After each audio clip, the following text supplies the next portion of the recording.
তো বন্ধুরা এখন কাঁচি নিয়ে চলে এসেছি কলার খোল কাটতে, মানে কলা গাছ থেকে মানে কলার খোল কিভাবে কাটতে হয় তোমাদেরকে দেখাবো। আর আজকে মনসা পুজো, তো ওই জন্য দুধ কলা দেবো বলে চলে এসেছি কলার খোল কাটতে।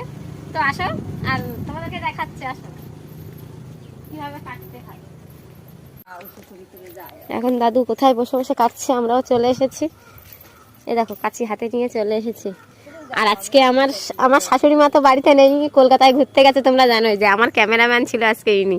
মানে তোমরা কে কে দুধ কলা এরকম কলার খোলের মধ্যে দাও সেটা জানিও অবশ্যই। আর আমাদের এখানে এরকমভাবেই কলার খোলে করেই দুধ কলা দেওয়া হয়। তো সবাই এখন দেবে, ওই জন্য সবাই খোল কাটতে এসছে। ওই দিদিমা বলছে আমাকে দুটো কেটে দাও নাতি বউ। আর দাদু তো দাদুর জন্য কাটছে, দাদুর আরও অনেকেই আছে, দাদু সবার জন্যই কাটছে। তো চলো দাদু কাটছে, তোমরা একটু দেখ।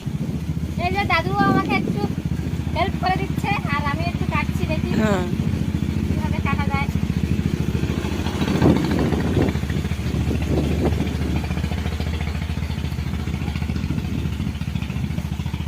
এই দেখো দাদু কতগুলো কেটেছে, দেখো এখানে 5টা আছে, দাদু 5টা কেটেছে। আর ওই যে আমার এখন দাদু আমাকেও হেল্প করে দিচ্ছে, আমাকে কেটে দিচ্ছে।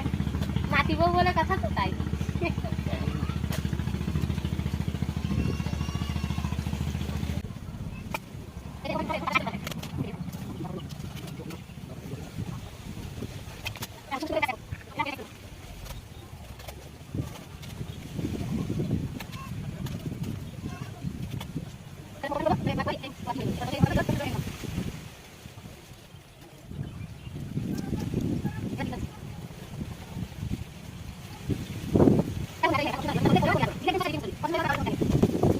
তো বন্ধুরা ফাইনালি এই যে রেডি হয়ে গেছে। এই দেখো দিদিমা দুটো নেবে, আমি দুটো নেবো। এটা না, এটা এমনি। এই যে দিদিমার জন্য দুটো বানিয়েছি আর আমার জন্য দুটো বানিয়েছি। তো চলো এখন দুধ কলা দিতে হবে, মানে ঠান্ডা ঠান্ডা হবে তখনই দুধ কলাটা দিতে হবে। তো চলো তোমাদের কেমন লাগলো ভিডিওটা অবশ্যই জানিও। এই দেখো একটা কত বড় একটা কলার মোচা হয়েছে, দেখো দাদু এই কলার মোচাটা আমার বুক করা থাকলো, আমি বুক করে রেখে গেলাম। এই কলার মোচাটা আমাকেই খেতে হবে।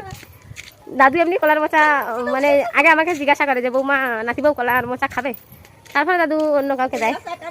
তো আগে একদিন একটা কলার মোচার রেসিপি দেখিয়েছিলাম না, মানে কলার মোচা ভাজা করেছিলাম, দাদুর কাছ থেকে নিয়ে গেছিলাম। আর আজকে আমার ক্যামেরাম্যান ছিল ইনি। তো দিদিমা বলছে কি দাও আমি ক্যামেরা ধরে দিচ্ছি, তোমার শাশুড়ি নেই তো কি হয়েছে।